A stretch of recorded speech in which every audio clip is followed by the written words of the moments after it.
Hi, welcome to the weekly M1 Finance brokerage account review. Balance on the account is $30,397.58. As we can see, overall, we are down on the account 11.24% or $2,547.52. Let's look at how we did for this past week. It was a positive week. The balance on all of the investment options are starting with SCHD.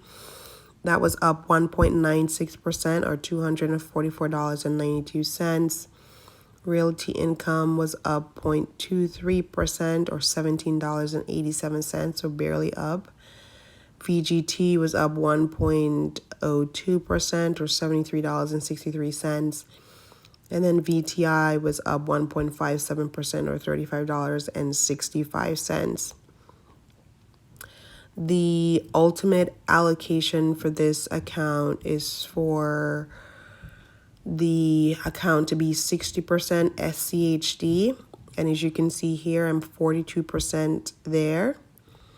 And then for the remaining balance to be 30 or technically 40% Realty income, and I'm 26.2% there. And then you see like VGT, the allocated amount is supposed to be 1% and VTI 1% because ultimately I plan to sell out of these two positions and just have this entire account be SCHD and Realty income. That is going to happen definitely in 2023, either late 2023 or early 2024. When I am ready to buy my home, because $16,000 of this account is actually earmarked for my home down payment, which means that $16,000 was actually in my home down payment savings account, but I thought I could take advantage of the market and invest it, and I've just lost the money. So lesson learned, saving for a home down payment for a property you're thinking of buying in the short term, just keep it in a high yield savings account and stay away from the markets. At least that's my lesson learned.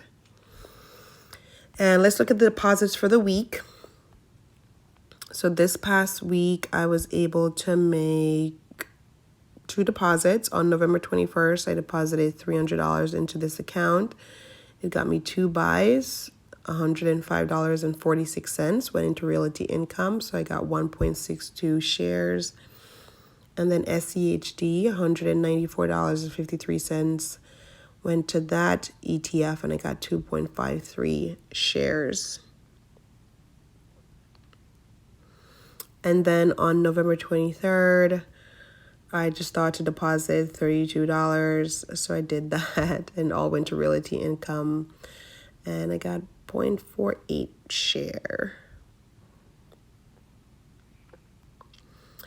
And as you can see on the main page, I have an upcoming buy of $170.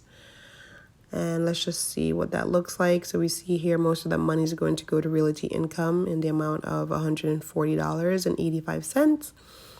And SCHD, $29.19 will go towards that. Now, if anyone is curious in terms of how many shares I have of SCHD and Realty income, let me see if I can show you here. So SCHD, so you see I have 163 shares.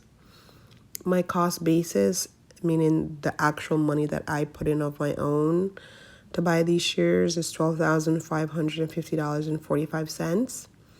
So I'm actually up on this account overall. Since the balance is $12,793, I'm up $244.92 or 1.96% overall on this account.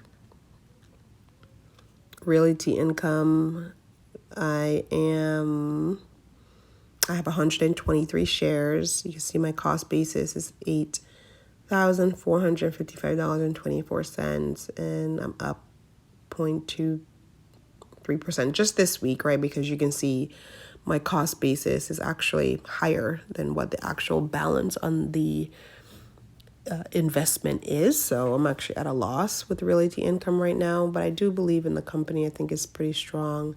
So I'm going to keep on investing in it. But just for anyone who's curious in terms of how many shares do you hold, I'm in over the 100 for both of them, and I don't really have a target. I'm just I'm just gonna keep investing as much shares as I can get, as much money as I can get. I mean, I would love for like my Realty income balance to be $200,000 and SCHD be another $300,000, right? So I'm really aiming for super high numbers for these accounts.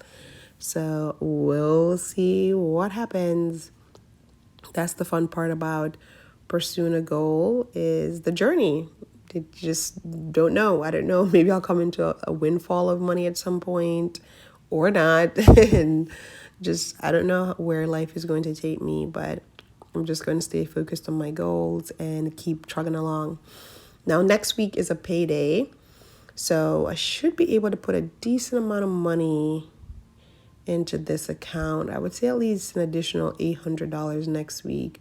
Should be able to, possibly even more than that, actually. I'm thinking about it. I don't know the exact number, but I think I should be able to at least put in at least $1,000 next week. So we'll see what happens. But yes, I'm just gonna keep adding to this account. It's nice to see the 30s finally, because it's been in the 20s, whether it's 28, 29, 26. So I'm hoping it'll stay in the 30s. I know we're barely kind of over the 30, but it's nice to see just a different number. Because if we just look, and I'm showing a lot more extra in this review than I typically do in my weekly update, but let's go with it. If we see on the account, my cost basis is actually $33,360.35. So that's how much of my own money I put in. So I'm actually down on the account, $2,962.77. Now some dividends, of course, were paid out, but in terms of like the loss, that's the overall loss of $2,900. So still again down, but finally nice to see that like we're in the 30s, which is like the number frame that I've actually put into the account, which is again $33,000. So that's it for this week, and I'll keep you posted next week. Bye.